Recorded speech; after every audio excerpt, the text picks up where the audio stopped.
I saw a George and Barbara Clark look-alike couple on my way back from Atlanta this week. They didn't look exactly like them, but the husband had that burdened look, and his wife had that overly officious look and that know-it-all demeanor. When she turned away from her husband, the look of malcontent settled into her face. I immediately thought of my friend Maria. She was onto those overly officious ways long before I was. I was in Atlanta last week at the corner of Peachtree and John Portman. Sarah Burrows, the marketing director from Bloomingdale's, flagged me down. She was in town for the Lawn and Garden show. We had a conversation. Chicago has urban crime and Atlanta has sketchy crime. It's all about pace and density. I waited with Sarah until her Uber arrived. It was at the corner of slow and poorly populated. In Reagan Burke's blog this week, she lamented the lack of Sunday air to provide respite. Christ was lucky to be the victim of a failed assassination attempt, but we're not so lucky. We have to keep on living. Christ didn't come to exemplify the zero-sum gain. He came to exemplify another way of seeing things. When I got back from Atlanta, there was a message in my office that my friend Maria had died on the operating table at Northwestern Memorial Hospital. My mother always hates it when people say they're in a better place. How do they know it's a better place? With all that's happened in our recent time, we can see now that it could be a better place. There are things worse than death and worse than a failed assassination attempt. Welcome. Welcome to Sunday Coffee Hour. I'm Stanley Smith. At Sunday Coffee Hour, we talk about everything and nothing.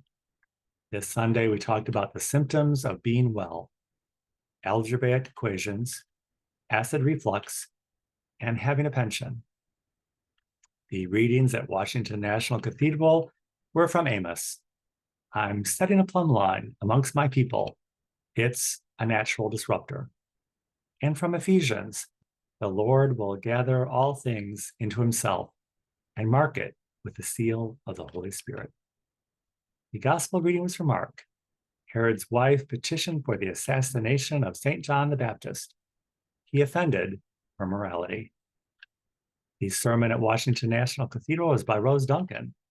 Rose said, modern research shows we make 3,500 unconscious decisions each day.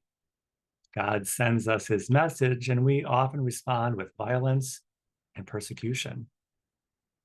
There seem to be very few good people in the story of the Bible, yet it's held up for us as a model to follow. In Herod's time, he believed that Jesus was St. John the Baptist, raised from the dead to haunt him.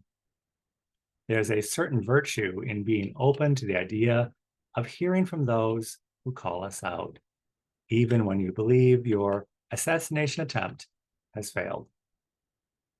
We fail to value human life when people are alive. It's so much easier to like them later when they're out of the way. Taking the life of another is just another way to hold on to power. It's easier to be silent and not speak up. Speaking out against injustice, corrupt systems, the status quo, and the government. You'll never be invited to a dinner party again, and you'll be labeled domestic terrorist. Where's the outrage? What's the most unpopular thing we can do or say? And is anyone doing that? Anything worth doing is probably going to cost you something. We all need to make a decision, and decisions matter. Going along to get along can have serious consequences, and so can asking for someone's head on a platter. At St. James Cathedral, the sermon was by Lisa Hackney James. She preached about how sometimes we need a flashback to bring us into the present. We have to go back in time to see things that are going on right before our very eyes. We're threatened and captivated by seeing it and not wanting to see it. We abide by the outrageous because we sense that there's some truth in it. Eventually, our internal contradictions catch up with us. When our internal contradictions spill over into the public space, it has consequences. Our principles and morals have to be in line with our actions. The signs of God's glory bookend our lives in the flashback and in the present. It's not all beauty and it's not all tragedy. It's not all loss and it's not all gain. Christ didn't come to exemplify the zero-sum gain. He came to exemplify another way of seeing things. God's grace is never erased. Violence has spilled over into our national life. Our moral compass serves us when it's in the center of our lives, not on the fringe of one extreme. It's in the center of the storm and in the center of the calm. Being a victim of a failed assassination attempt and not, faith is not something we put on just for Sunday morning. It's a 24/7, 365 days of the year thing. It's a flashback and a present, even when it's hard to see it that way. We all need to be a friend to someone. Knowing and being a friend to Marija Petrauskas was not always easy. She was my garden friend, and she always tried to be a friend to my friends. She was a friend to Florence Noss, Debbie Krause, Jeff Montague, Beth Reiser, and George and Barbara Clark.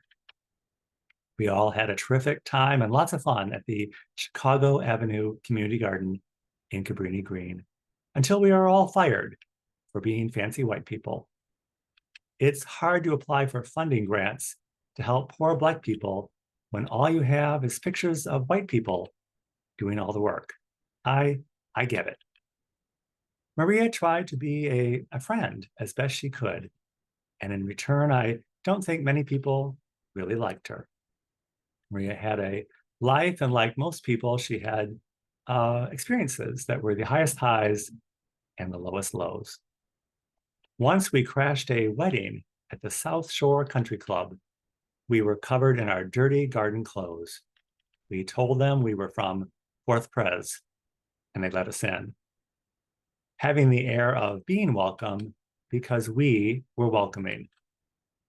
Marija has two lovely children, Ariana and Sebastian. Not sure if having terrific children is a measure of a successful life, but if it is, Marija was a wild success. She married late in life to an older man. It started out as a blind date, camping in the woods. She took her own sleeping bag, but she told me she never took it out of the car. And sex, she said she did all the work. All Ned, her husband, had to do was lay there. Marija shepherded her two children lovingly through Latin school, along with the Pritzkers and Swifts. She wasn't quite Stella Dallas, but I don't think she'd mind the comparison. I believe both her kids were confirmed at Fourth Presbyterian Church, and she planned a memorial there for her father with John Vest. The memorial planning with John Vest turned into a shouting match. And once at coffee hour, John Boyle took me aside and asked, who is that woman? Everyone has a right to be somebody, whoever you are. In Melania Trump's letter last week, she said there's a difference between politics and humanity. In this earthly life, we're called to see each other's humanity, and politics should not spill over into public life and become our moral compass. Only God can fill that role. It's hard to get rid of people we don't like. Often it comes at a cost. In Reagan Burke's blog, she lamented the lack of a familiar hymn in last week's service. All is well with my soul. She wondered where it was. We all want to sing that song. The man who wrote that hymn was an elder in the Presbyterian Church, Fullerton Avenue Presbyterian, which later became Lincoln Park Presbyterian. Horatio Spafford was later excommunicated for the heresy of universalism. It was common at the time the need to get rid of people who had the idea that the elect meant everyone. My fashion stylist friend Marcy says, never follow the trends. If you do, you're already out of style. We've all been evangelized in this lifetime.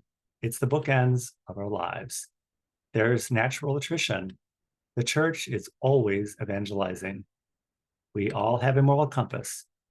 Whatever we're feeling right now is what we need to be feeling at this time. Whatever our internal compass is telling us and wherever it's pointing us, we need to go there. If it spills over into public life in a loving way, then we're on the right track. We're all universalists now. It just took us a while to get there. If you would like to join us at Sunday Coffee Hour is every Sunday at 12 noon Central Time on Zoom. I will include my email in the description of this video. I'll be happy to send you an invitation. And I look forward to seeing you very, very soon.